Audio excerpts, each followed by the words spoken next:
Hi, everybody. I have my reading glasses on. I found some itty bitty print. It's Edgar Allan Poe, um, 1809, 1849, because I only need them for reading. And that's not everything. Usually I read everything just fine, but I injured my eyes when I was skiing by not wearing sunglasses. Okay, here goes. Also, Edgar Allan Poe writes a spooky poem called "The Telltale Heart." Oh, that one's like one of my favorites. But this is pretty good. Once upon a midnight dreary, while I pondered weak and weary over many quaint and curious volume of forgotten lore, while I nodded, nearly napping, suddenly there came a tapping as of some one gently rapping at my chamber door. "'Tis some visitor," I muttered, tapping at my chamber door. "Only this and nothing more." Distinctly I remember it was in the bleak December, and each separate dying ember wrought its ghost upon the floor. Eagerly I wished the morrow, vainly I had sought to borrow from my books Circuits of Sorrow, sorrow of the lost Lenore. For rare and radiant maiden, whom the angels named Lenore, nameless here for evermore. And the silken sad uncertain rustling of each purple curtain thrilled me filled me with fascinated terrors never felt before, so that now to still be beating to the still beating of my heart I stood repeating, "'Tis some visitor entering entrance at my chamber door." Some late visitor entering in trance at my entrance at my chamber door. "'Tis it This is it and nothing more." Presently my soul grew stronger, hesitating no longer. "Sir," said I, "or madam, truly your forgiveness I implore. But the fact is I was napping, and so gently came your rapping, um, and so faintly you came tapping at my chamber door, that I was sure I heard you. Here I opened wide the door. Darkness there and nothing more. Deep into the darkness peering, long I stood there wondering, fearing, doubting, dreaming dreams no mortal ever dared to dream before. But silence was broken and stillness gave no token, and the only word there were spoken was whispered word, "Lenore." This I whispered, and an echo murmured back the word "Lenore." Merely this and nothing more. Oh, whoa. Back into the chamber turning, all my soul within me burning. Soon I heard a tapping somewhat louder than before. "Surely," said I, "utterly there's nothing at my window lattice. Let me see, then, what there is, and the mystery explore. Let my heart be still a moment, and this mystery explore. 'Tis the wind and nothing more." Open here I flung the shutter, when with many flirt and flutter, in there stepped a stately raven, saintly of saintly days of yore, not the least obscene. Oh wait, okay, not the least obscene made he, not a minute stopped or stayed he, but with mien of lord or lady perched above my chamber door, perched upon a burst of palace just above my chamber door, perched and sat and nothing more. Talk about old English, eh? Okay, here goes. Then this ebony bird beguiling my sad fancy into smiling, but the grave and stern decorum of the countenance it wore. Through thy crest be shone and shaven, thou, I said, art sure no craven, ghastly grim and ancient raven, wandering from the nightly shore. Tell me why thy lordly name is on the night's Plutonian shore. Quoth the raven, nevermore. Much I marveled this ungainly fowl to hear discourse so plainly. Thou, or wait, through its answer little meaning, little relevancy bore.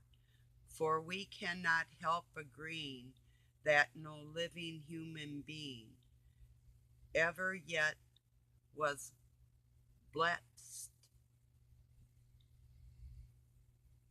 B-L-E-S-T, blessed. Okay, just a second. I lost my spot. Okay, give me a moment. Okay, wait. Oh, I'll find it. That threw me back. That's the word.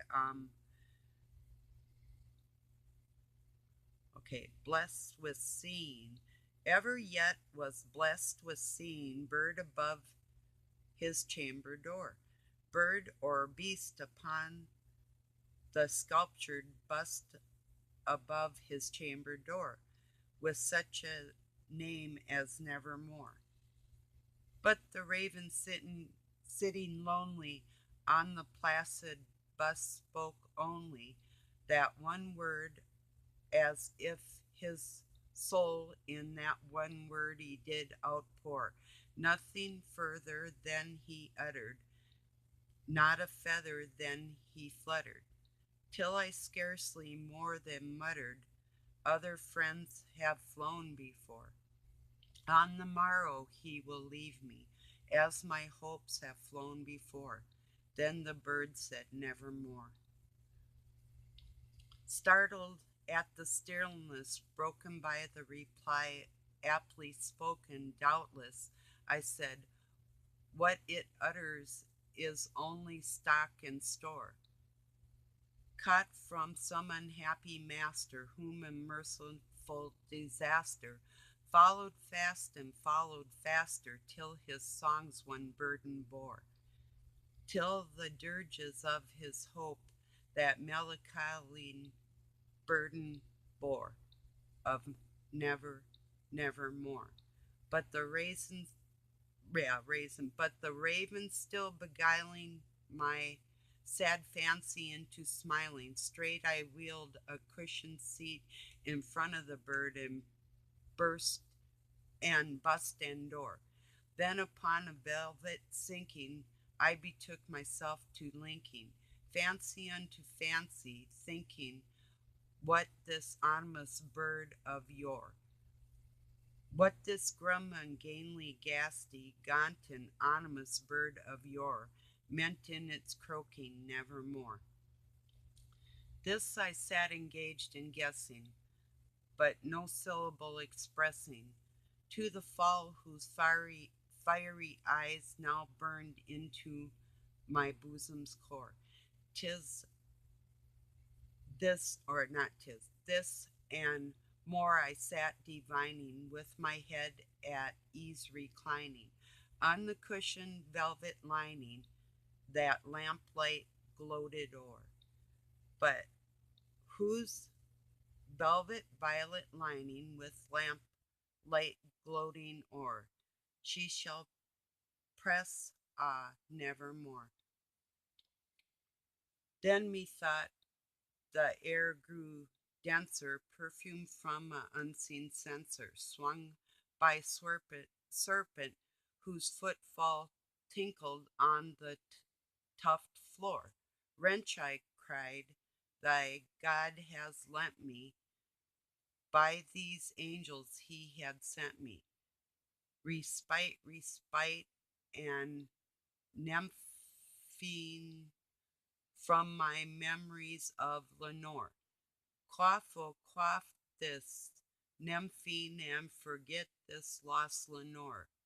Quoth the raven, nevermore.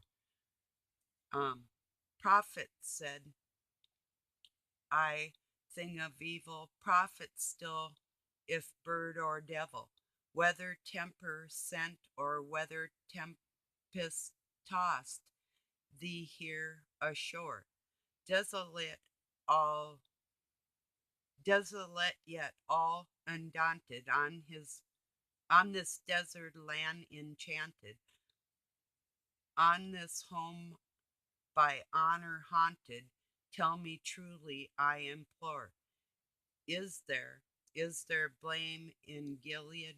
Tell me, tell me, I implore. Quoth the raven, nevermore. Prophet, said I, thing of evil, prophet still, if bird or devil, by the heavens that bend above us, by the God we both adore. Tell us this with sorrow laden, within this distinct odium. It shall clasp sainted maiden whose angels name Lenore, clasp a rare and radiant maiden whom the angels named Lenore. Quoth the raven, nevermore. Be that word our sign in parting, bird or friend, I shrieked, upstarting. Get thee back in Tempest and the night's Plutonian shore. Leave no black plume as a token of that lie thy soul has spoken. Leave my loneliness unbroken. Quit the bust above my door. Take thy beak from out my heart and take thy from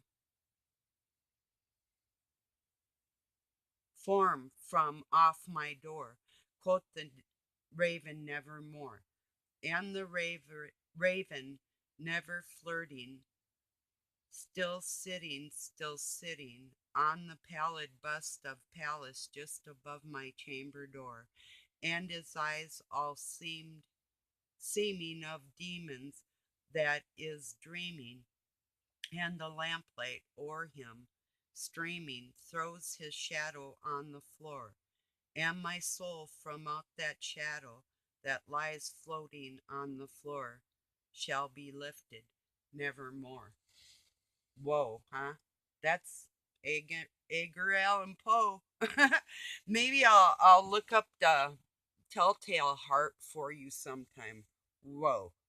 Um, I think I got the book in the room too, but I hate dirty old books, so like finding it online is like perfect. So hope you enjoyed that mouthful. I love y'all. I'll be back. I gotta go feed my girls outside, and then I might be moving my room around tonight. Not quite sure yet. Sorry about the sunshine, everybody. Peace. Love from Pine City, Minnesota, USA.